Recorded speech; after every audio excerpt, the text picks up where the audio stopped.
자, 오늘 우리가 파헤쳐 볼 질문은 정말 흥미롭습니다. 과연 고대의 점토판들이 성경 이야기를 증명하거나 혹은 완전히 뒤집어 버릴 수 있을까요? 고대 근동 지역에서 말이죠. 어마어마한 양의 고대 문서들이 발견되면서 학계가 발칵 뒤집혔습니다. 그리고 이 발견은 곧바로 두 개의 아주 극단적인 입장으로 나뉘게 만들었죠. 자, 한쪽은 이런 거예요. 성경은 그냥 신화 덩어리다. 이걸 최소주의라고 부릅니다. 성경을 역사적 사실로 거의 보지 않는 거죠. 그리고 다른 한쪽은 아니, 성경은 그냥 주변 신화들을 베낀 거잖아 라고 주장하는 혼합주의입니다. 말 그대로 팽팽하게 맞선 거죠. 이런 뜨거운 논쟁 한가운데서 학자들이 이거다, 결정적인 증거를 찾았다 라고 외치게 만든 발견이 있었습니다. 그게 바로 누지 문서입니다. 이 니누지 문서라는 건요, 1920년대 지금의 이라크 지역에서 발견됐는데요. 수천 개의 점토판인데 이게 기원전 15세기에서 14세기에 쓰여진 것들이에요. 성경의 족장 시대와 시간적으로 꽤 가깝죠. 발견 초기에는요, 정말 저명한 학자들이 흥분을 감추지 못했습니다. 창세기에 나오는 관습과 누지 문서의 기록이 너무나도 비슷해서 이거야말로 결정적 증거다라고 확신했던 거죠. 예를 들면 이런 겁니다. 첫 번째, 창세기에 보면 사라가 아이를 낳지 못하니까 자기 여종 하갈을 아브라함에게 주잖아요. 바로 그와 아주 유사한 내용이 누지 문서의 결혼 계약서에서 발견된 거예요. 두 번째는요, 아브라함이 자식이 없어서 자기 종인 엘리에셀을 상속자로 삼으려고 했었죠. 이것도 누지 문서에 나오는 자식 없는 부부가 노예를 양자로 삼아서 상속자로 만드는 법과 정말 완벽하게 맞아떨어지는 것처럼 보였어요. 그리고 세 번째, 이거 정말 오랫동안 미스터리였잖아요. 아브라함이 왜 아내를 누이라고 했을까? 그런데 이것도 누지 문서에 나오는 아내에게 더 높은 법적 지위를 주기 위한 어떤 정교한 관습으로 설명이 되는 듯 했습니다.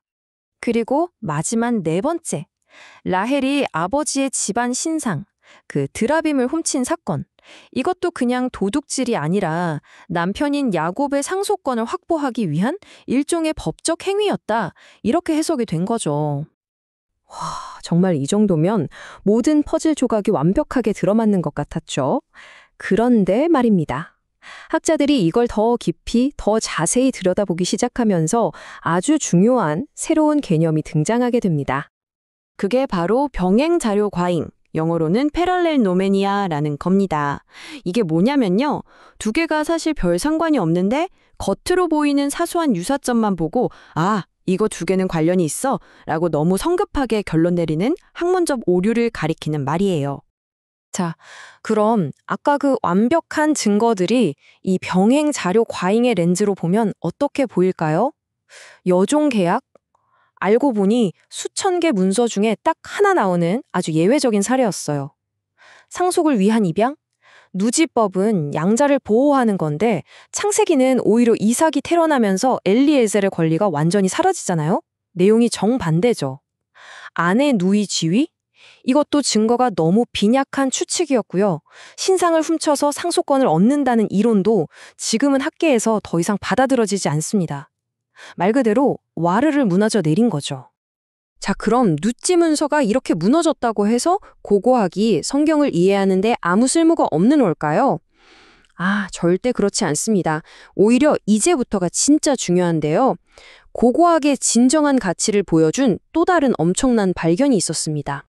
그게 바로 마리 문서입니다. 이건 정말 놀라워요. 무려 25,000개가 넘는 점토판인데 이게 발견된 시대가 바로 아브라함이 살았던 시대와 거의 겹칩니다. 말 그대로 그 시대로 통하는 창문이 열린 거죠. 마리 문서는 누지 문서처럼 이 사건이 바로 이 사건이다 하는 식의 1:1 대응은 없었어요. 하지만 훨씬 더 중요한 걸 확인시켜줬습니다. 바로 창세기의 배경이죠.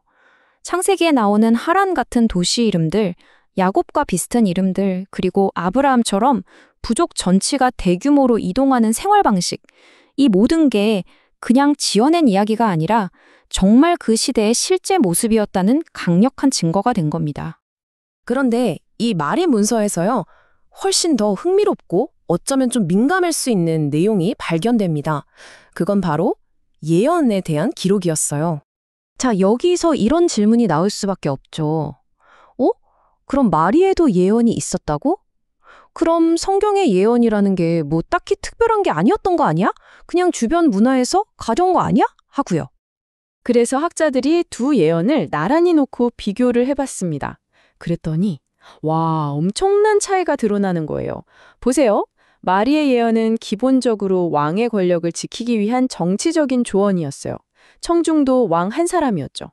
하지만 성경의 예언은요, 하나님의 구원 역사를 이루기 위한 거고 메시지도 윤리적이고 언약적인 명령이었어요. 그리고 가장 중요한 건 그 메시지를 듣는 대상이 왕 한 사람이 아니라 나라 전체였다는 겁니다. 그러니까 겉으로 보기엔 둘 다 꿈이나 환상 같은 형태로 나타나서 비슷해 보일 수 있어요. 하지만 그 본질, 그 핵심은 완전히 달랐던 겁니다. 하나는 인간 왕을 섬기는 예언이었고, 다른 하나는 보편적이고 도덕적인 하나님을 섬기는 예언이었던 거죠. 자, 그럼 이 모든 이야기들을 종합해 볼 때 우리는 어떤 결론을 내릴 수 있을까요? 오늘날 많은 학자들이 동의하는 결론은 이 한 문장의 비유로 아주 멋지게 요약될 수 있습니다. 바로 고고학은 성경의 세계를 이해하도록 돕는 유용한 시녀이지 성경 본문을 멋대로 심판하는 주인이 될 수는 없다는 겁니다.